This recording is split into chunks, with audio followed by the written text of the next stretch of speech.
I didn't think I'd have to be saying this for World of Tanks consoles World War II mode, but we are getting a Gatling light tank, which means Wargaming are going to sell it as a premium tank, of course. So there are two new black tanks. It is, of course, Black Friday coming up, and therefore Wargaming always introduce some new black tanks that are in the game, which basically feature a couple of differences between the standard premium tanks and like a black premium tank, if that makes sense. And we'll get into those, the nitty gritty of each of the two tanks that are released this year. There is one for Cold War, there's one for World War II, and of course the World War II one has that Gatling gun. And so with that being said, the two tanks that we have available are the American Tier 10 Vigilante T249 Black Edition light tank and the M48 GAU 8 Avenger Black Edition Escalation Era 2 Western Alliance medium tank. Yes, that is an absolute mouthful, and the names are getting pretty ridiculous, but essentially, we've got ourselves a Tier 10 and an Era 2 tank, and these two tanks are available for purchase on Tuesday, so the 19th of November. So when the update that typically goes on World of Tanks on a Tuesday comes out, this will be available. I think it usually goes out at 10 AM UK time, so what's that, like 4 o'clock East Coast America, and like 2 in the morning in West Coast America, I believe. Don't know exactly time zones, but you guys can work it out. And so yeah, so let's take a look at the two tanks. So this is the first one. This is the Vigilante. So this is the World War II vehicle. It's a light tank apparently, and World War II. And essentially what we've got here is a main Gatling gun. The kind of idea that Wargaming is saying is that it was basically started in 1955 and the US began working on a Gatling-style anti-aircraft measure, resulting in the T250 Vigilante featured 6 electronic rotated barrels and become the largest rotary cannon built. It was mounted to the T249, a vehicle derived from the M113. So this tank, what is interesting about it? Well, this is of course a light tank, therefore you get the speed of a light tank. It can go up to 68 kilometers an hour, which puts it in the lower end of light tanks at tier 10. You can see often a lot of the tanks like the Rheinmetall Panzerwagen going upwards of 75 to 80 kilometers an hour. This one, 68, it's certainly not slow, but it is on the slower side, and when combined with the hull and turret traverse, so like the speed at which it's going to actually turn, is not too bad, I don't think, for a light tank. However, it isn't the most optimal, I guess, because you want that top end speed so that you can outmaneuver a lot of tanks, because this tank definitely doesn't have the penetration that you're going to need to deal with a lot of tier 10s in the side and also in the rear, because it has 75 pen, as you can probably understand, given that it is a Gatling. And so it's going to be outputting a lot of rounds, and by a lot I mean it has an inch-clip reload, so the time between shells, of 0.02 seconds. So you are literally outputting 50 rounds in a second. That is how quick this tank is going to unload its rounds, which means that you have a DPM that is the best in the entire World War II game. It has 8,040 DPM. Now, obviously, you can have a stat that says you have 8,000 DPM, but if you can't pen anything, then it doesn't really matter. But this is going to mean that if a light tank like this decides to come up your backside within the game, and you're playing a heavy tank, for example, that doesn't have 75mm in the rear, yeah, it is not going to be fun at all for you. And especially if you're playing tier 8 medium tanks, yeah, it's equally not going to be fun for you. Something like a CDC is the optimal target for something like the Vigilante, which is just going to rock up, dump out about 1 million rounds into you, and you are gone back to the garage. This has a rate of fire of 321.6 rounds a minute, which is crazy, and a reload time of 32 seconds. Now, the amount of shots in a clip is 192. So, in terms of how much damage it can deal in one singular clip, you might be thinking, this tank, 192 shots in its clip with 25 damage each. That seems, you know, pretty decent. Well, it's in fact 4,800 damage within 4 seconds, which puts this at the peak, the highest possible damage you could probably deal in 4 seconds. That is over 1,000 damage per second. Yeah, I'm starting to think that this may be a little bit broken in terms of if you do manage to pen something, and it means that you can clip tier 10 mediums twice over. Yes, twice over you can clip out a medium tank with this tank. So am I thinking that this is going to be a little bit broken when you do manage to pen things? Absolutely. And the problem with these sorts of tanks is that in a lot of scenarios, this tank is not going to be that great. But in the right scenario, this tank is going to be blatantly disgusting to play against and almost a YOLO wagon, where a lot of people are just going to dive straight at the closest tank that they can pen, because you can't pen a mouse from the rear with this tank. You literally cannot do anything against some of the heaviest armoured vehicles in the game. So what are you going to do? Well, you're going to beeline it for a medium tank that you can pen with your 4,800 damage in a clip, probably dump it all out, and that medium tank has absolutely no way of stopping you from doing that. Maybe they track you, but even then you can repair, and then you can get around the back of them using the speed of this tank. It is why I hate this sort of tank design when it comes to the game, is that yes, the tank may not be that good when you're playing it, but it absolutely ruins one person's game that you decide to YOLO. And a lot of the times people don't hit you because you're a light tank and they don't know how to lead their shots, so you can get away with being an absolute imbecile, just YOLOing the first thing that you see and surviving longer than you probably should. And maybe you can do that to 2 tanks in a game. And the problem is, playing against this sort of tank, it is really infuriating, and in an already kind of fast heavy based kind of meta within the game, if you're playing a fast heavy with decent alpha, that's kind of the meta. This is only making medium tanks that little bit worse, and of course light tanks basically unbeatable if someone that is playing this tank can actually play it significantly well. Shell velocity wise, 915, not the fastest, but at the same time, because you're so close, you're not going to be relying on that. So what about the aim time and accuracy? This has an awful aim time for the rounds a minute that it does have, 1.9 seconds, but compared to other tanks with a decent reload and not a Gatling, it's, you know, better than normal. But remember, you're outputting rounds at 0.02 seconds, and so your bloom is going to become massive with the tank, which is where, you know, maybe you miss a lot of shells just purely because of the fact that you're outputting a lot of rounds, and therefore the effective DPM is not going to be 4,800.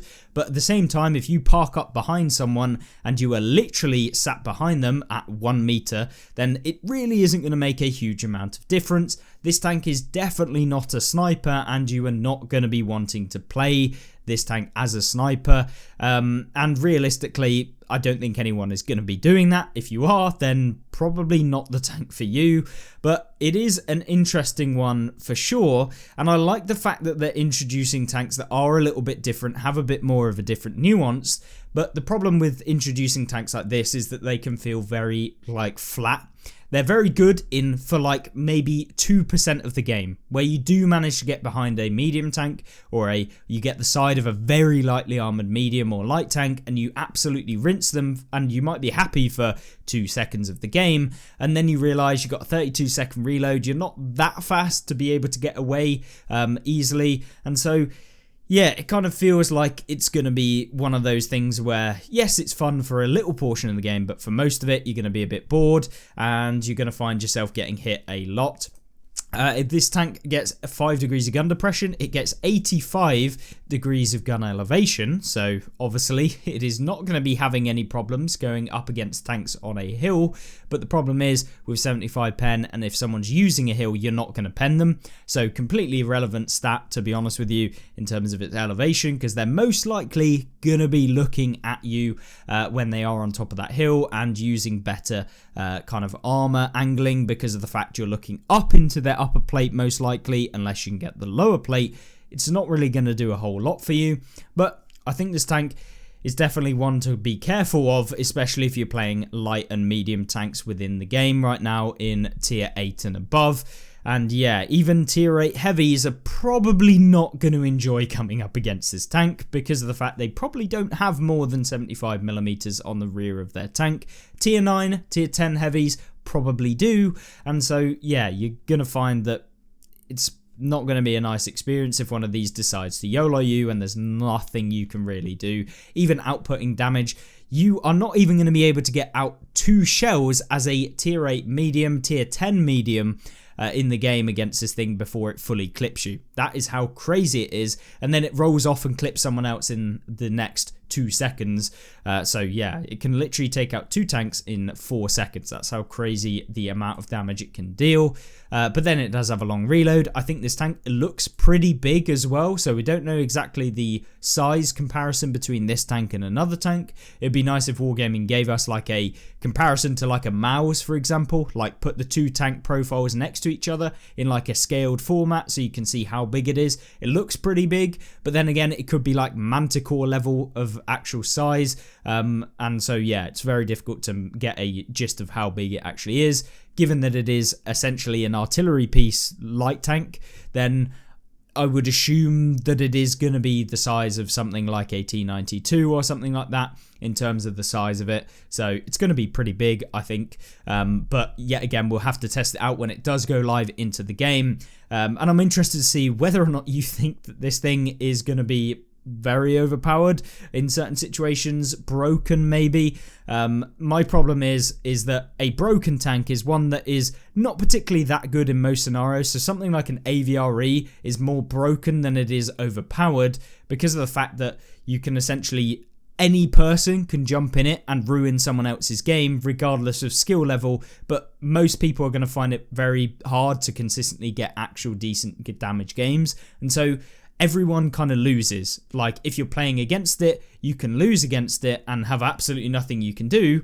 And if you're playing in it, most of the time you're not going to be enjoying it because a lot of the times you only get those minuscule amounts of time where you have fun by clipping someone out. And is it really that fun to just rock up behind someone and just pump them for every single last hit point of their health and then just roll around for 32 seconds? Probably not. So that's kind of how I view these sorts of tanks. I think if they gave it a reduced like reload and then actually gave it a significantly reduced damage output so that it can't just clip absolutely anything that it does manage to get around, and maybe gave it some form of, you know, actual way of dealing damage other than using the minigun, then it could be a bit more competitive, more engaging for the player playing it, and also less annoying to play up against it. So yeah, that is kind of my opinion on the tank.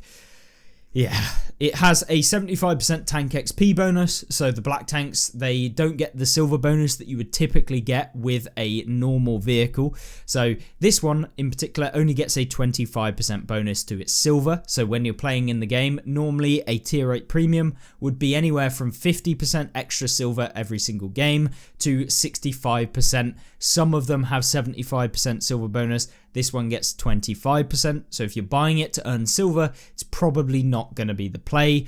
And then of course you get 75% more tank XP. So typically people play black tanks to be able to actually overall earn more XP to convert into free XP. But of course that costs you money. So if you're buying it to be able to convert your XP into, you know, by paying money, I just don't think that that is a good system. So purely based on the tank performance is what you should purchase this tank as if you want to play the tank. Don't go out there and buy it straight away. I'd highly recommend checking out the reviews from every single one of the people who make videos on the internet before you go ahead and spend probably about £30 on this thing when it does come in. We'll check out the exact bundles that you can pick up and whether or not I think the price point is decent for a tier 10. So we'll check that out in a minute. But first, let's look at the M48 GAU-8. This is the Avenger Black Edition Era 2. So it is a medium tank. And once again, this one has a mini, or a Gatling gun, we should call it. And so this vehicle is inspired by another proposed anti-aircraft measure, one that was submitted to the US's Division Air Defense, so DIVAD, program in the 1970s. Experimental design called for an M48 pattern to be fitted with the GAU-8 Avenger. I don't know if this is the one that's actually on, for example, the Warthog. Let me go check it out. So yes, it was used on the Warthog or Thunderbolt 2, which it says literally right here if I'd have actually read. But yes, it's the Burt gun, or the Burt gun, whatever you want to call it. you know the one.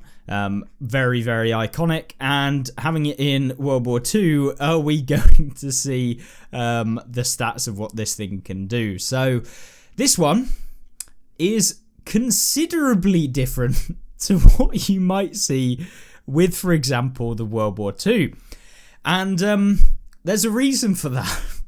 Well, this one has a DPM of 52,989. Yes, 52,989 DPM. Yes, as you can probably tell, this is going to be very, very broken. It has a intraclip reload of 0.01 with a clip potential of, well, 3,700 shots in the clip, which, if we go and have a look at what the actual damage is going to be that you can deal in one singular clip, well, that would happen to be 55,500 damage in the clip. Now, I don't know if this is a mistake by Wargaming. It seems very, very ludicrous. But essentially, that is your entire DPM. So you're going to take a long old while to actually reload. So you got a 10-second reload. But of course, in order to actually output all of the damage, you're going to have to basically just roll around with this thing for 50 seconds. So yeah, it is a long old time to output all of the rounds in one go, but you can basically infinitely just be firing this tank. It has a total amount of shells, if we have a look, it should tell us, of 3,700 rounds. So once you've fired off all of those rounds, it's out. It's completely gone. So you spend 10 seconds reloading, and then that's it. That's all you have to do with this tank. You are fully reloaded. Once you fire off all of those rounds, it's done, it's finito, you can't deal any more damage. So you've got to be careful as to when you go Burt with this thing. And so, yeah, I think that this tank is it's going to be a little bit of a hit and miss, I think, in terms of your games. Now, obviously, it has 92 pen, which for Era 2 is going to be a problem against most tanks. I don't think anyone is going to be easily penned for the most part through the front of their tank, unless you're playing up against other light tanks or medium tanks in the game. This has a top speed of 56 kilometers an hour, so it isn't like you can just go straight up to someone and be able to easily deal damage to them. Its accuracy is 0.3, which is on the, I mean, it's not awful, but it's not the best as a medium tank. And remember, the intraclip reload is not going to allow you to fully aim once you fired your shell. Because of the dispersion when you fire, it's going to go out, and then it's going to have to try and retract back in. But by the time that you fired off the next shell, it's going to bloom even more, and you're going to end up having worse accuracy the longer that you hold down the trigger with this tank. So you want to be getting up close and personal with a lot of tanks, but equally you don't have the speed to just go zooming around behind them and be able to do the same thing that you would with the other light tank that we actually saw. This one's a medium. That's why you've got the two differences. In terms of its power to weight, it's on the lackluster side, 17, which puts it behind a lot of heavy tanks within Era 2. So, yeah, you're going to find it quite difficult to actually be able to use this tank as you're expecting. So although you may have the A10 Thunderbolt, actually the main armament of it, you're definitely nowhere near as quick, and you are going to really struggle against a lot of tanks, I think. But of course, the DPM of this thing is outrageous, so if you can make a flanking play with this tank, it is going to be good night for pretty much anyone that you come up against, because of the fact you are just firing off 30 damage every single, well, you can deal, what, like if a intraclip reload of 0.01, you're firing off 100 rounds a second, and at 100 rounds a second, you'll be dealing 1500 damage in a second. So a lot of damage in one singular second. So give 2 seconds, pretty much all tanks that you meet will be dead if you pen every single shot, which isn't going to most likely happen with the bloom, the reticle, the armor. Maybe you hit some spaced armor, maybe it misses, blah blah blah, all of the impacts of that. But still, you're going to be able to clip out people very, very quickly with the tank if you do manage to make those flanking plays, which is where this tank is going to be useful. This one actually does get a 50% silver bonus and a 75% tank XP bonus. Typically, black tanks they really depend and vary on how much silver they earn, but the main bonus of these tanks is the fact that they earn the tank XP bonus that a lot of other tanks don't get. So that is kind of the big incentive to get a black tank over a normal premium tank. But of course, that's down to you, and I guess now we should take a look at how much these tanks are going to actually cost you. For a couple of images I'll show you just so that you get a good idea of what the tank actually looks like. This is what it looks like, kind of cool, and yeah, I kind of think that they are cool, interesting ideas, but are they going to be broken in the game? I don't know. That is my main concern, that they could be very, very annoying to actually play up again. But the actual bundles obviously come out on Tuesday. We said earlier they come out on Tuesday next week when the update goes live at 10 a.m. or 11 a.m. even at UTC. Usually the server goes down at like 10 for an hour until they update the actual game, and then it comes back online or whatever. So when you jump on in the evening on Tuesday next week, these will be in the game, so beware. The tier 10, so this is the tier 10 T249, so the light tank. This is costing 14,500 gold alongside the actual GAU 8 Avenger Black Edition. So both tanks, 14,500 gold, which is pretty good for two tanks, one of them being a tier 10 and the other being a Cold War Era 2. So in terms of pricing, I think that's about like £45, something like that, £40 roughly, so like $60, whatever it is in your own currency. You can of course check the store. I think the usual bundle is like 12,500 gold or 12,000 gold that you can buy.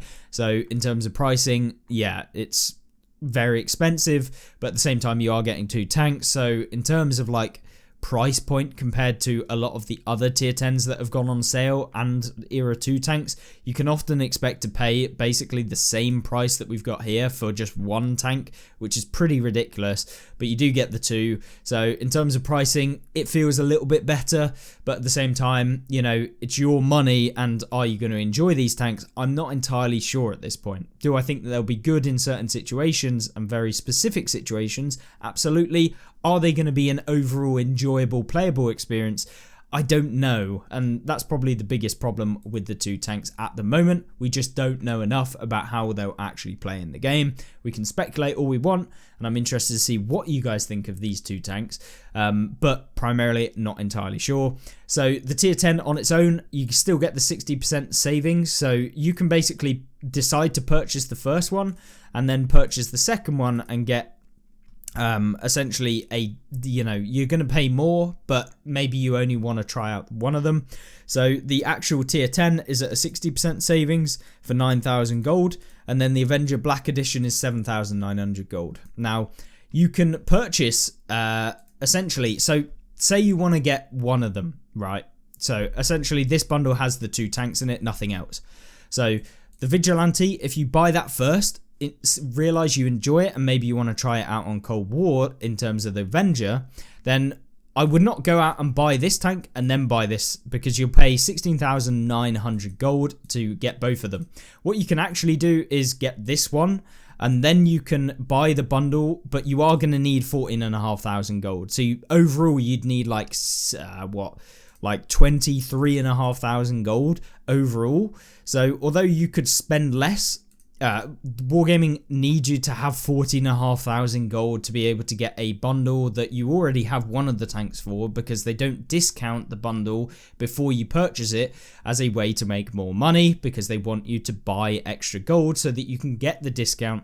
Because this has a 60% saving. With a bundle, what happens is, say you've got the Vigilante, you'll get refunded the 9,000 gold of the bundle from the total price. So at 60% saving, you'll get 9,000 gold back. So you would pay an additional 5,500 gold to be able to get the GAU Avenger Era 2. But of course, you would have to purchase this tank first and then go ahead and purchase this one. So in terms of like actual saving yourself money, if you don't have any gold on the account, then yeah, you'd probably just want to buy this outright at the beginning. But it's up to you. And once again, I'm not going to tell you where you should spend your money or whatever, but remember, these are very expensive for a video game that's supposed to be free. So yeah, be aware of the price points of these tanks. Don't get sucked into buying every single premium tank when it does come out, because they're just ridiculously expensive, and you can go buy a full game for the price of a lot of these tanks, so be aware of that. M48 is 7,900 gold with a 30% saving, so you don't get the 60% on this tank. I don't get why Wargaming don't just give you the option to buy both of them and then just have a 60% saving on both of these, probably so that you spend more money. Maybe you get this one, then you get this one. I don't know why Wargaming do it like this, but yeah, it's kind of ridiculous in my opinion. But maybe some of you have a ridiculous amount of gold already on the game, so you're just going to buy them anyway. But that is the 2 new tanks. That's all of the information for this week. I wanted to cover in depth about both of them, so you guys get a good idea as to what these are. And yes, 55,000 DPM. We are not even joking about that. That is unbelievable. But of course, you're going to be having to hold down the entire trigger for the entirety of a minute, basically, to be able to output that DPM. So yeah, once you're out of that clip, you are out of the rounds. Either way, if you enjoyed this video, make sure to hit the like button, and of course you can subscribe down below if you want more World of Tanks console content, and let me know what your thoughts are on these tanks, and I will see you in the next one. Have a great rest of your weekend. Goodbye.